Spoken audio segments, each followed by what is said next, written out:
Good afternoon সবাইকে। কেমন আছি? আমরা সবাই নিশ্চয়ই ভালো আছি এবং সুস্থ আছি। আমরা গ্রামার পাঠের উচ্চারণের নিয়ম নিয়ে ক্লাস করছিলাম। এর আগের ক্লাসে আমরা স্বরেয় ধ্বনি উচ্চারণের নিয়ম করেছি। আজকে আমরা এ ধ্বনি উচ্চারণের নিয়ম নিয়ে আলোচনা করব। আমরা জানি যে যে মৌলিক 7টি স্বরধ্বনি আছে তার মধ্যে এ ধ্বনি একটি। আমরা এর আগের ক্লাসে দেখেছি যে স্বরেয় ধ্বনি দুইভাবে উচ্চারিত হয়। একটা হচ্ছে স্বরেয়র মতো করে স্বাভাবিক উচ্চারণ, আর একটা হচ্ছে ওর মতো করে স্বরেয় ও মতো করে উচ্চারিত হয়। একইভাবে এ ধ্বনিও দুইভাবে উচ্চারিত হয়। একটা হচ্ছে স্বাভাবিক উচ্চারণ এর মতো করে, যেটাকে আমরা বলছি সংবৃত উচ্চারণ, আর দ্বিতীয় হচ্ছে এ যখন এর মতো করে উচ্চারিত হয়, এটাকে বলছি আমরা বিবৃত উচ্চারণ। তাহলে উচ্চারণের দিক থেকে এ ধ্বনিকে দুইভাবে উচ্চারণ করা যায়। এক হলো সংবৃত উচ্চারণ, দুই হলো বিবৃত উচ্চারণ। সংবৃত হলো এর স্বাভাবিক উচ্চারণ, মানে এ এক্স্যাক্টলি এর মতো করে উচ্চারিত হবে, আর বিবৃত হচ্ছে এ যখন এর মতো করে উচ্চারিত হবে। তো আজকে আমাদের যে প্রশ্নটা সেটা হলো যে এ ধ্বনি উচ্চারণের 5টি নিয়ম উদাহরণ সহ আলোচনা করো। আমি এখানে কিছু উদাহরণ লিখেছি বরাবরের মতোই, কারণ উদাহরণ দেখে যদি তুমি সেই নিয়মটা পড়ো তাহলে মনে থাকে ভালো। ঠিক আছে? তো এখানে প্রথম যে নিয়ম সেটা হলো যে এক অক্ষর বিশিষ্ট বা একাক্ষর বিশিষ্ট সর্বনাম বা অব্যয় পদে এ ধ্বনির উচ্চারণটা কি থাকে? সংবৃত উচ্চারণ হয়। এখানে লেখা আছে সে, কে, যে, এগুলো হচ্ছে একাক্ষর বিশিষ্ট সর্বনাম পদ, এবং এই ক্ষেত্রে যে শয়ের সঙ্গে যে একার দেয়া আছে, কয়ের সঙ্গে যে একার দেয়া আছে, জয়ের সঙ্গে যে একার দেয়া আছে, সেগুলোর উচ্চারণটা স্বাভাবিকভাবেই উচ্চারণ হবে, মানে সংবৃত উচ্চারণ হবে। এখানে আমরা বিবৃত উচ্চারণ এর করব না, মানে শ্যা করব না বা ক্যা করব না বা জ্যা করব না। তাহলে প্রথম নিয়ম যেটা বলছি সেটা হলো একাক্ষর বিশিষ্ট সর্বনাম ও অব্যয় পদে এ ধ্বনির কি উচ্চারণ হয়? স্বাভাবিক উচ্চারণ বা সংবৃত উচ্চারণ হয়।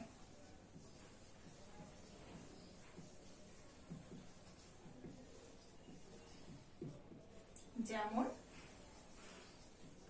কি বলা হচ্ছে? সে, কে, যে। ঠিক আছে? তাহলে একাক্ষর বিশিষ্ট সর্বনাম ও অব্যয় পদে এ ধ্বনির উচ্চারণ কি হয়? সংবৃত হয়। এটা একটা আমরা পড়লাম। এরপরে দেখো, এ ধ্বনির পরে এই যে দেখি, রেণু, বেলুন, এই তিনটা তোমরা খেয়াল করবে। এ ধ্বনির পরে যদি ঋষিকার বা এ ধ্বনির পরে যদি রুসুকার হয়, তাহলে সেদিক থেকে এ ধ্বনির যে উচ্চারণটা সেটা কিন্তু সাধারণ উচ্চারণ হয়, বা এ এর মতো করেই উচ্চারিত হয়, বা সংবৃত উচ্চারণ হয়।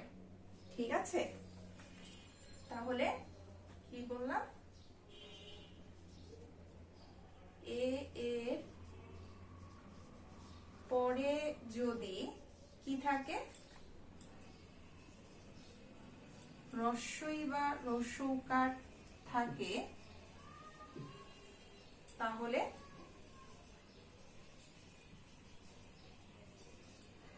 এ ধ্বনির কি উচ্চারণ হয়? এ ধ্বনির সংবৃত বা স্বাভাবিক উচ্চারণ হয়। সংবৃত উচ্চারণ হয়।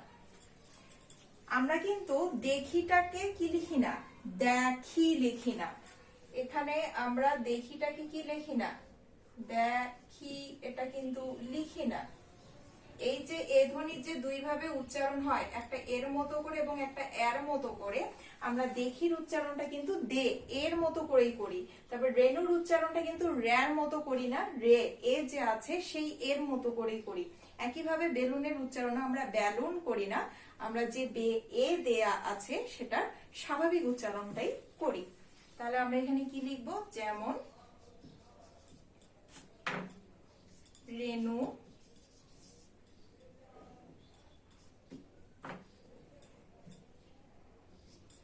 তারপরে বেলুন, তারপরে দেখি। ঠিক আছে, তাহলে আমরা দুটো নিয়ম পেলাম। এক হচ্ছে একাক্ষর বিশিষ্ট সর্বনাম ও অব্যয় পদে এ ধ্বনির উচ্চারণ সংবৃত হয়। আবার আরেকটা পেলাম কি, যে এ এর পরে যদি রস্বউকার বা রুসুকার বা রিকার থাকে তাহলে এ ধ্বনির উচ্চারণ সংবৃত হয়। মানে দুটো নিয়মেই আমরা এ ধ্বনির স্বাভাবিক যে উচ্চারণ, সংবৃত উচ্চারণ, সেটা পেলাম। এখন আমরা চলে যাব যে এ ধ্বনির বিবৃত উচ্চারণ বা এ এর মতো করে যে উচ্চারিত হয় সেই নিয়ম আগে এখন আমরা দেখব। এখানে দেখো দেয়া আছে, যদি এটার বানান যেটা দেয়া আছে সেটা যদি উচ্চারণ করি, দেয়া আছে তেলাপোকা, দেয়া আছে দেওর, দেয়া আছে খেমটা। ঠিক আছে, কিন্তু এগুলোর উচ্চারণ আমরা কি করি? স্বাভাবিকভাবেই তেলাপোকা করি, তেলাপোকা করি না, আমরা তেলাপোকা করি। আমরা দেওর উচ্চারণ করি না, আমরা করি দেওর। হ্যাঁ, তারপরে আমরা খেমটা উচ্চারণ করি না, আমরা করি খ্যামটা। এগুলো হচ্ছে খাঁটি বাংলা শব্দ। তাহলে নিয়ম হচ্ছে খাঁটি বাংলা শব্দে এ ধ্বনির বিবৃত উচ্চারণ হয়। এ ধ্বনির কি হয়? বিবৃত উচ্চারণ হয়। আগে আমরা বানান লিখব। বানান হচ্ছে তেলাপোকা। এখন এটা যে বিবৃত উচ্চারণ, মানে এ এর মতো করে উচ্চারণ, এখন সেটা লিখব তেলাপোকা। তারপরে দেয়া আছে হলো বানান দেওর, এটার উচ্চারণ আমরা করি দেওর। তারপরে দেয়া আছে খেমটা, এটার উচ্চারণ আমরা করি কি? খেমটা। তাহলে নিয়ম কি বলছে, যে তেলাপোকা, দেওর, খেমটা এগুলো হচ্ছে খাঁটি বাংলা শব্দ, এবং খাঁটি বাংলা শব্দের ক্ষেত্রে এ ধ্বনির উচ্চারণটা সবসময় কি হয়ে যায়? সবসময় বিবৃত হয়, মানে এ এর মতো করে হয়। কেমন? তারপরে দেখো আমরা লিখেছি 1, 11, 13 এরকম সংখ্যা লিখেছি, এটারও আমরা বিবৃত উচ্চারণ দেখব। সংখ্যাবাচক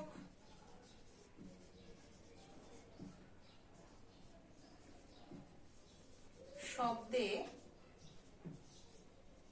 এ ধ্বনির কি উচ্চারণ হয়? বিবৃত উচ্চারণ হয়।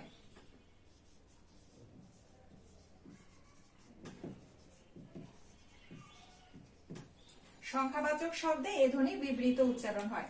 এখন এখানে যে আমরা লিখেছি 1, এটার বানান আমরা কি লিখি? 1। তারপরে 11 লিখেছি, এটার বানান আমরা কি লিখি? 11। তারপরে আমরা লিখেছি 13। এগুলো হচ্ছে আমরা বানানগুলো লিখেছি। এই সংখ্যার যে বানানগুলো, বানান অনুসারে যদি আমরা বলি, এটাকে বলছি 1, এটাকে বলছি 11, এটাকে বলছি আমরা কি 13, তাই তো? কিন্তু আমরা যখন এগুলোকে উচ্চারণ করি তখন আমরা কি বলি? তখন আমরা বলি 1, তখন আমরা বলি 11, তখন আমরা বলি কি 13, তাই তো? তাহলে কি সংখ্যাবাচক শব্দের ক্ষেত্রে এ ধ্বনির উচ্চারণ কি হয়ে যায়? বিবৃত হয়ে যায়, মানে এ এর মতো হয়ে যায়। এরপরে দেখো লেখা আছে দেখে পথে ঘাটে।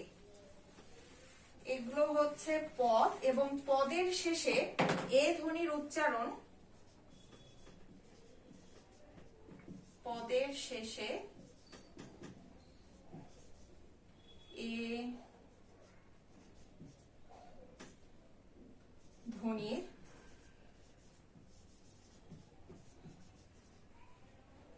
সংবৃত উচ্চারণ হয়।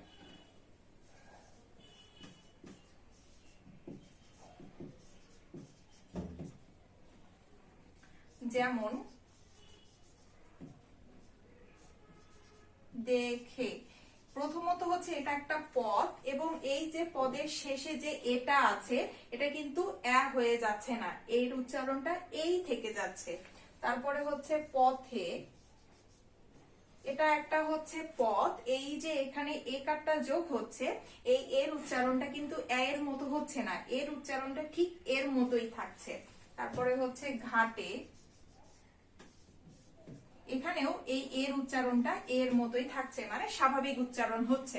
তাহলে কি পদের শেষে এ ধ্বনির উচ্চারণ স্বাভাবিক থাকে বা সংবৃত উচ্চারণ হয়।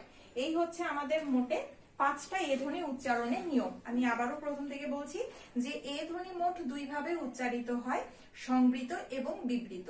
সংবৃত হচ্ছে এ ধ্বনির স্বাভাবিক বা সাধারণ উচ্চারণ, অবিকল যেভাবে এ ধ্বনি আমরা বলছি, মুখে বলি সেভাবেই উচ্চারণ করা। আরেকটা হচ্ছে এর মতো করে উচ্চারণ করা, সেটা হলো বিবৃত।